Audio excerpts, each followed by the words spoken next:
So in the research you did on paid sick leave, you found 53% of your members supported 3 or more sick days. That was... In essence, yes. With the bulk of them more on the 3 side than the higher number side. Now, you surveyed members in BC before they brought in sick paid leave. Did the results line up pretty much with New Brunswick, or were they different in any significant way? It differs. We surveyed also PEI, Nova Scotia, and Newfoundland. It fluctuates from one province to the other.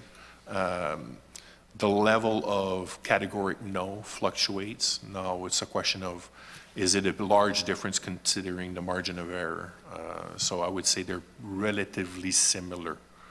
Now there was a larger level, I would say, when you do the thumb test on the numbers in BC that were potentially for the support of paid sick days, but again on the lower side of the bandwidth. So what you're saying is that BC's survey results were more or less the same, I would say, yes. That's a fair assessment. Yeah, okay.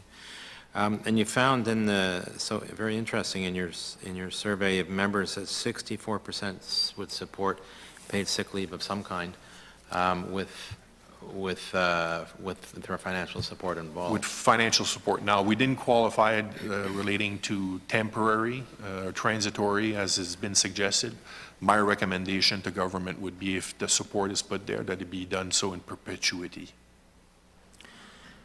And on support, you raised the age-old problem of programs having to develop lines, and when you're in, and when you're out, and you're close to the line, it's always seems unfair. So do you have any thoughts on how that support might be defined if something like this were to go forward? From a general policy conversation, since this is what it is, a conversation on a potential consideration, what I would tend to say is to invite the thought to go beyond the question of 3, 4, 3, 5, 7, 10, 15 that they're now asking in BC, by the way,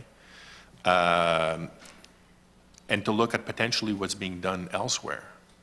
If we look at other countries, I heard you, Mr. Coon, say that your hope was that New Brunswick was going to be a trailblazer in relating to this policy during the debate.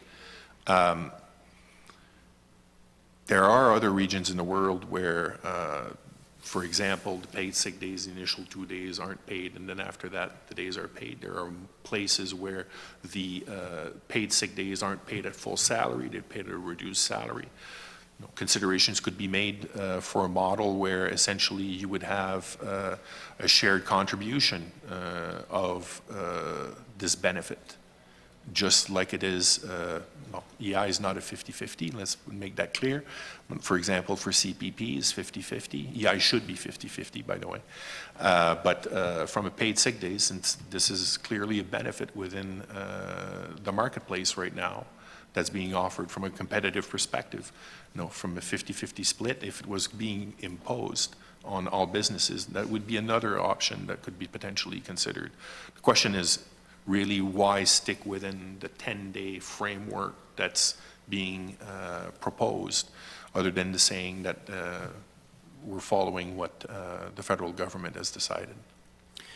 I should pass on. Just quickly before I pass on, not the kind of passing on. I should pass on. Not that kind of passing on. I mean, I don't want to be doing CPR on you here or anything like that. I will rise again. So, just well, quick. You envision yourself a bit of a messianic character at times. Sorry about this.